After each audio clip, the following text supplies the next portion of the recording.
नई जिंदगी की नई पाठशाला, नई जिंदगी की नई पाठशाला।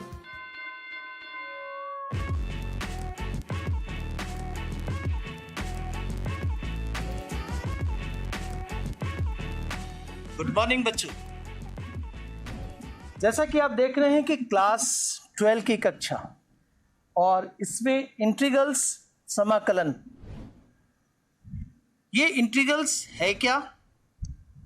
पहले हम बात कर लें कि आपके घर में कोई अपरिचित आते हैं तो उनसे पहले उनका परिचय हम लोग पूछते हैं, क्या नाम है, कहाँ से आए हैं, क्या आवश्यकता है आपको, तरह तरह के क्वेश्चन पूछते हैं, फिर फैमिलियर हो जाते हैं। तो इस समाकलन से भी हम लोग पूछना चाहेंगे आप क्या हैं और क्या चीज़ आप कर सकते हैं, आपकी उपयोगिता क्या है, और इसके बारे में जानकारी लेंगे। चलिए, ये इंटीग्रल्स जो है इसके दो रूप हैं, एक इंडेफिनिट इंटीग्रल्स अनिश्चित समाकलन और एक डिफिनिट इंटीग्रल्स निश्चित समाकलन। अनिश्चित निश्चित बहुत सरल है और बाद में इसकी चर्चा करते हैं। पहले इंट्रोडक्शन देख लेते हैं क्या है। The development of integral calculus arises out of the efforts of the solving the problems of the following types। किस तरह के प्रॉब्लम्स आए और इसका ये जो इंटीग्रल्स है कैलकुलस, इसका उपयोग किया गया उन समस्याओं के लिए, हल के लिए। पहला, the problem of finding a function, फलन जिसको कहते हैं, whenever its derivative is given, जब किसी फलन का डेरिवेटिव दिया गया हो और फलन नहीं दिया गया, डेरिवेटिव दिया गया है और आपको कहा जाए आप फलन निकालें यानी फंक्शन निकालें डेरिवेटिव की मदद से, तो ये जो है इंटीग्रल्स ये बड़े काम का है। ये तुरंत बता देगा आपको कि ये डेरिवेटिव किस फलन का है, यानी आप डेरिवेटिव से फलन को प्राप्त कर सकते हैं। दूसरा, the problem of finding the area bounded by the graph of a function under certain condition. Condition कुछ प्रतिबंध हैं, वो निश्चित प्रतिबंध आपको दिए गए हैं और कहा गया है कि किसी ग्राफ का से बाउंडेड, किसी ग्राफ से बना हुआ जो ये आकृति बन रही है उसका एरिया निकालने यानी क्षेत्रफल निकालने के लिए ये इसमें इस इंटीग्रल का उपयोग है, जिसको कि आगे हम लोग देखेंगे। अब दूसरी उपयोगिता के बारे में बात करते हैं। The problem of finding the area bounded by the graph of a function under certain condition. कुछ निश्चित प्रतिबंध के बीच अगर किसी फलन का ग्राफ प्राप्त करना हो तो इसकी उपयोगिता करते हैं डिफिनिट इंटीग्रल्स की, यानी इंटीग्रल्स की का उपयोग है। तीसरा, अगर देखा जाए, the definite integral is used to solve many interesting problems for various disciplines like economics, finance, probability, and it is a practical tool for science and engineering. बच्चों, जिस तरह से जोड़ का उल्टा घटाव कहते हैं, कुछ इसी प्रकार से आप समझने की कोशिश करेंगे। इसको थोड़ा सा अंतर है। Integration is the inverse process of differentiation. Integration जो है वो डिफरेंशिएशन का उल्टा है। डिफरेंशिएशन तो आपने पढ़ लिया है पहले, तो उसको ध्यान में रखेंगे और इसकी ओर आगे बढ़ेंगे, इंटीग्रेशन की ओर। और इंटीग्रेशन को एंटी डिफरेंशिएशन भी कहते हैं, उल्टा है इसीलिए। अब differentiation of sine x, cos x, ये आप लोगों ने पढ़ा है। फिर अगर differentiation of sine x plus 3 कोई कांस्टेंट ले आए 3 को, तब क्या करते हैं, इस डी बाई डी एक्स को साइन एक्स के पास भी भेजते हैं और 3 के पास भी भेजते हैं। तो चलिए इसको भेज दिया, D by D x of sine x and D by D x of 3। अब यहाँ पे साइन एक्स का डिफरेंशिएशन cos x होता है और किसी कांस्टेंट का डिफरेंशिएशन ये 0 होता है। तो क्या बचा हमारे पास, cos x ही आया।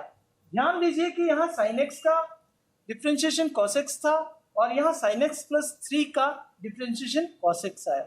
ये तीन मैंने अपनी सुविधा के अनुसार लिया।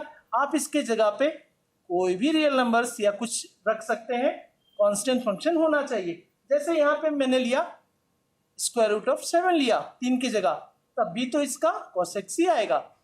अब जब ये कहा गया कि इंटीग्रेशन जो है इनवर्स प्रोसेस है डिफरेंशिएशन का, यानी डी बाई जैसे प्लस बाएं तरफ से दाएं तरफ जाने से माइनस हो जाता है, तो ये डी बाई डी एक्स अगर उधर भेजेंगे तो ये क्या हो जाएगा, इंटीग्रेशन साइन लग जाएगा यहाँ पे, जैसा कि इधर में आपको दिखाया गया है। इंटीग्रेशन साइन लग गया इधर में, cos x, integration of cos x with respect to x dx, ये sin x प्लस c हो जा रहा है। क्यों ऐसा, क्योंकि ये sin x के लिए था और ये प्लस या माइनस कुछ भी कर सकते थे, c 3 4 5 कुछ भी 300 400, तो ये इसके जगह पे मैंने c रख दिया, ठीक है, जिसे कांस्टेंट ऑफ इंटीग्रेशन कहेंगे। ये कोई भी रियल नंबर होगा, तो ये डी बाई डी एक्स को जब इधर करेंगे तो यह इंटीग्रेशन का साइन ले लेता है, इंटीग्रल का साइन, और cos x के पास आ गया और dx को देना नहीं भूलिएगा। अगर cos y रहता तो ये dy रहता और ये cos x का sin x प्लस c, यहाँ पे तो यही बचेगा ना, ठीक है। यानी कि sin x cos x का जो ये है आपका इंटीग्रेशन जब निकालते हैं तो वो sin x प्लस c आता है। c कुछ भी हो सकता है, इसलिए वो जो इंडेफिनिट लिख रहे थे हम लोग सब, इंडेफिनिट इंटीग्रल इसीलिए लिखा जा रहा था कि c का मान कुछ भी हो सकता है, ये इंडेफिनिट में जरूर लगता है। फिर ये D by D x of E x वाला, तो इसका तो ई एक्स होता है, ई एक्स में भी अगर c जोड़ दिया जाए तब भी यह उसका डिफरेंशिएशन ई एक्स ही होगा। यानी कि इंटीग्रेशन साइन अगर दे दें यहाँ पे इंटीग्रल का साइन ई एक्स, ये ई एक्स प्लस सी होता है। और अगर यहाँ पे ये देख लें, ये साइन कौन सा है, इंटीग्रल, इसे क्या पढ़ेंगे, integral of f with respect to x, क्योंकि ये विथ रिस्पेक्ट टू एक्स। फिर एफ एक्स क्या है इस जगह पे, ये इंटीग्रेट बोलते हैं इसको, समाकल्य। एक्स यहाँ पे क्या है, वेरिएबल ऑफ इंटीग्रेशन कहते हैं, और सी जो अभी आप लोग देख रहे थे कांस्टेंट ऑफ इंटीग्रेशन कहलाता है। उसके बाद ये देखेंगे कि ये D Y by D x F x plus C, ये एक्स का कोई फंक्शन है, जैसे कि यहाँ पे हम लोगों ने यहाँ लिया था साइन एक्स लिया था, तो ये f x plus c equal to f x है। तो ये जो डी वाई डी एक्स है अगर उधर जाएगा तो ये इंटीग्रल का साइन आ जाएगा, यहाँ पे एफ एक्स आ जाएगा, डी एक्स को तो भूलना नहीं है हमें, बराबर ये जो था हमारा जिसका डिफरेंशिएशन निकाल रहे थे वो इधर आ जाएगा। और d Y by D x F x किसी किसी किताब में इस तरह का भी रहेगा, तो ये D Y by D x उधर जाएगा तो इंटीग्रल का साइन आ जाएगा, एफ एक्स डी एक्स को भूलना नहीं है, यहाँ वाई बचेगा। अब बच्चों प्रॉब्लम्स की ओर हम लोग बढ़ रहे हैं। इसके बाद हम लोग देखेंगे इंटीग्रेशन किसी का किस तरह से निकलता है। तो फिर से एक बार देख ले, d Y by D x और इंटीग्रल का साइन है, ये दोनों एक साथ तो रह नहीं सकता, इसलिए ये हट जाता है, और ये जब साइन हटता है इंटीग्रल का तो डी एक्स भी हट जाता है, यानी ये केवल एफ एक्स बचेगा, ठीक है। और यहाँ पे ये साइन आप पहचान रहे हैं, यानी इसका डेरिवेटिव एफ एक्स का डेरिवेटिव ये है, और डेरिवेटिव का ही इंटीग्रेशन निकाला जाता है। तो integration sine integral sine D X दे दिया, और ये क्या मिलता है, इंटीग्रेशन डेरिवेटिव से हमें प्राप्त होता है फंक्शन जिसका डेरिवेटिव निकाला गया होगा, तो ये फंक्शन एफ एक्स मिल गया। और चूंकि इंडेफिनिट इंटीग्रल की बात कर रहे हैं तो ये सी प्लस करना नहीं भूलेंगे हम, where c is any arbitrary constant, कोई भी कांस्टेंट है, अचर है। अब यूज हम लोगों ने पहले देखा था डेरिवेटिव का, और हम लोगों ने अब कह रहे हैं कि इंटीग्रल जो है इसका जस्ट रिवर्स है। तो देखा जाए डेरिवेटिव में अगर वेलोसिटी फाइंड आउट करना था हमें, तो हमें पता होनी चाहिए थी डिस्टेंस t समय पे कितना डिस्टेंस तय किया गया, तो हम लोग उसका वेलोसिटी निकालते थे इसकी मदद से, डेरिवेटिव की मदद से। अब इंटीग्रल की मदद से क्या हो सकता है, हमें डिस्टेंस अगर फाइंड आउट करना है तो वेलोसिटी अगर हमें पता रहे t समय में वेलोसिटी कितनी है तो वह डिस्टेंस हमें प्राप्त हो जाएगा। जस्ट इसका उल्टा है। अब geometrical interpretation of indefinite integral, ये क्या बता रहा है वो देखिए। ये इंटीग्रल है क्या, ज्योमेट्री के अगर चश्मे से देखें तो ये इंटीग्रल के बारे में बताया जा रहा है कि ये कलेक्शन है किसका, a collection of family of curves, curves वक्रों का परिवार है, ये उसका समूह है। Each of which is obtained by translating one of the curves parallel to itself upwards or downwards along the y-axis। अब यहाँ पे आप यहाँ देखेंगे कि मैंने ये इंटीग्रल साइन दिया, fx लिखा, dx लिखा और fx की जगह पे 2x लिखा और इसका 2x का इंटीग्रेशन जो निकाला जा रहा है, 2 कांस्टेंट है तो ये मल्टीप्लाई में है तो इसको बाहर कर लेने का नियम है। तो x का अब इंटीग्रेशन चाहिए, इंटीग्रल निकल रहा है तो ये x²/2 होता है। इसके बारे में बाद में अभी आपको जानकारी प्राप्त हो जाएगी कि x का x²/2 क्यों होता है। ये 2 कैंसिल हो गया, ये बचा x², यानी 2x का इंटीग्रेशन अगर निकाला जाए तो x² + c होता है। तो इस x² का अगर हम लोग ये ग्राफ खींचे तो किस तरह से आएगा ये, ठीक है, x² + c बोल रहा हूं, ये c अगर 0 हो जाएगा तो ये ग्राफ हो जाएगा इसका, ये वाला। अगर x² + 1 होगा तो ये वाला ग्राफ हो जाएगा, ये 1 से पार होता हुआ। x² + 2 हो जाएगा c की जगह तो ये हो जाएगा। अगर x² - 1 होगा तो ये नीचे का हो जाएगा, ये -1 से गुजरता हुआ और ये -2 से गुजरता हुआ कर्व होगा।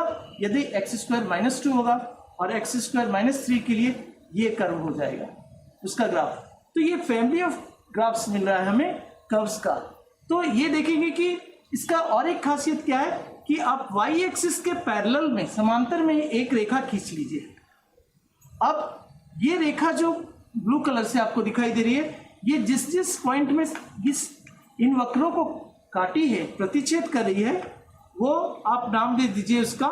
यहाँ पे चूंकि ये P0 से गुजरता हुआ है तो P0 इस पॉइंट का नाम हो गया, ये P1 हो गया, ये P2 हो गया, इस तरह से इसका नाम। और नीचे अगर जाएंगे तो ये P-1 हो गया, P-2 और P-3। अब इस बिंदु पर क्या खींचेंगे, ये बिंदु है स्पर्श बिंदु, यहाँ पे टेंजेंट खींचेंगे यानी स्पर्श रेखा खींच देंगे। सभी में स्पर्श रेखा खींच दिए, आप देख के ही समझेंगे कि ये पैरेलल है। अब किसी एक को भी अगर इस कर्व को ये मूव करेगा ऊपर नीचे तो आप ले जाएंगे तो इसके ऊपर ये संपाती हो जाएगा, यानी पूरा का पूरा इसको ढक लेगा। फिर इसको और आगे बढ़ाएंगे तो ढकता जाएगा। ये इसकी खासियत है, किसकी, ये इंटीग्रल जिसको फैमिली ऑफ कर्व्स बोल रहे हैं। ये इस वाले कर्व को अगर लेंगे, नीचे आएंगे तो इसको ढकेगा और नीचे आएंगे तो इसको ढकेगा और ऊपर जाएंगे तो इसको ढकते जाएगा ऊपर वाले कर्व को। बच्चों अब बारी आ गई है, हम लोग सवाल की ओर बढ़ेंगे, हम और आप, और देखेंगे कितना मज़ेदार है ये इंटीग्रल्स निकालने के लिए। ये पहले डेरिवेटिव का फॉर्मूलाज जो है वो आपको याद होगा, फिर भी आप देख लीजिए एक बार, और किस तरह से ये इंटीग्रल उसके विपरीत है वो चीज़ देखिए। dy/dx x⁴n+1 by n+1 = xn होता है, x⁴n। अब ये dy/dx इधर आएगा तो इंटीग्रल का साइन आ जाएगा इधर और dx बगल में आ गया, ठीक है। तो बचा क्या यहाँ पे, केवल यह बचाना, और इंडेफिनिट है इसलिए यह +c लिखेंगे हम लोग। इसके बारे में बता दिया गया है कि +c की, अगर यहाँ +c रहता तब भी तो इतने ही आता ना, क्योंकि dy/dx ऑफ कांस्टेंट = 0 होता है। अब sin x का डिफरेंशिएशन cos x होता है तो cos x का इंटीग्रेशन sin x हो जाएगा। sin x minus cos x का sin x है तो sin x का इंटीग्रेशन कितना हो जाएगा, minus cos x. Ten x का सेक स्क्वायर एक्स होता है, तो ये इधर आ जाएगा तो इंटीग्रेशन साइन लग जाएगा और टेन एक्स प्लस सी लिखेंगे। उसी तरह से अन्य को आप देख सकते हैं। एक चीज यहां पे देखिए कि सी है ना इधर, तो यहां पर माइनस सी वाला रहने से इंटीग्रेशन यहां पे माइनस देते हैं। कुछ कुछ चीज आप गौर करेंगे तो आपको अच्छा रहेगा एग्जामिनेशन के लिए भी। देखिए यहाँ सी आया ना, फिर इधर माइनस लग गया, ठीक है। तो ये 7 फॉर्मूलाज मैंने दिए हैं इधर, 1 2 3 4 5 6 7, सप्ताह में 7 दिन, ये भी 7 अभी मैंने दिए। बाकी और भी फॉर्मूलाज है, पहले इसको आप ध्यान से देख लेंगे, इस पे आधारित सवाल कैसे करेंगे। एक एग्जाम्पल के तौर पे देखेंगे कि यहाँ पे ये माइनस एन जो है वो -1 के बराबर नहीं होगा, इसे ध्यान रखेंगे। अगर ये -1 हो जाए तो -1 + 1 0 हो जाता है, जबकि डिनोमिनेटर में 0 होना नहीं चाहिए। तो 0 को छोड़ के, ये -1 को छोड़ के n का बाकी आप वैल्यूज ले सकते हैं। यहाँ पे देखेंगे कि n की जगह पे हमने 0 लिखा नहीं, हम लोग क्या कर रहे हैं कि n की जगह पे 0 लिखा तो x⁴ क्या हो जाएगा, 0 यानी 1 हो जाएगा ना। तो इंटीग्रेशन ऑफ 1 अगर लिख रहे हैं तो dx तो लिखेंगे, इंटीग्रेशन साइन रहेगा तो, और 1 की जगह पे x का पावर 0 लिखा। क्यों लिखा, क्योंकि इस फॉर्मूला में मुझको सेट करना है इसे। अब जब 0 हो गया तो क्या करते हैं, n रहता है तो n + 1 करते हैं, 1 जोड़ते हैं और इसी पावर को नीचे लिखते हैं। तो 0 में 1 जुड़ा और नीचे भी ये पावर नीचे आ गया, प्लस c, x का पावर 1 बचा केवल, यानी x बचा। तो इसको ये ध्यान में आप रखेंगे, बराबर इसका इस्तेमाल होगा, ये हो जाएगा। खाली इंटीग्रेशन साइन dx रहेगा तो इसका x + c होता है। अब साइन x नहीं, यहाँ पे ax है, तो जब भी इस टाइप का रहेगा तो ये a नीचे आ जाएगा। साइन x का तो आप जानते थे -cos x होता है, तो यहाँ साइन ax है तो इसे लिखेंगे -cos ax, और जो x के बगल में है कांस्टेंट वो नीचे आ जाएगा। डिफरेंशिएशन में क्या करते थे, बगल में गुना करते थे, यहाँ पे भाग देंगे। अब e⁴x का इंटीग्रेशन कितना होता था, dx होता था। तो यहाँ पे a है तो ये चीज तो लिखेंगे ही ऊपर, और a जो है वो नीचे भी लिख देंगे। और यहाँ पे अगर कांस्टेंट किसी फंक्शन से गुना है, उसका इंटीग्रेशन निकाल रहे हैं, तो कांस्टेंट का कोई काम नहीं, इसके इसे बाहर कर लेंगे पहले, फिर फंक्शन का इंटीग्रेशन निकालेंगे। यहाँ पे अगर fx + gx ये है आपका इंटीग्रेशन निकालना है इसको, तो इंटीग्रेशन साइन जो बाहर है एक बार fx के साथ लगाएंगे, एक बार gx के साथ लगाएंगे, जैसा डिफरेंशिएशन में भी किया करते थे। अब आगे देखते हैं इसका, इस पे आधारित फर्स्ट फॉर्मूले और इस सब में आधारित सवाल किस तरह से बनते हैं, और बहुत आपको पसंद आएगा।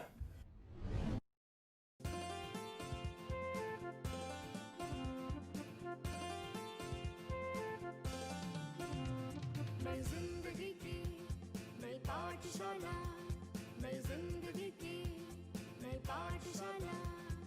जीने का तरीका सबका अब है बदलने वाला, जीने का तरीका सबका अब है बदलने वाला।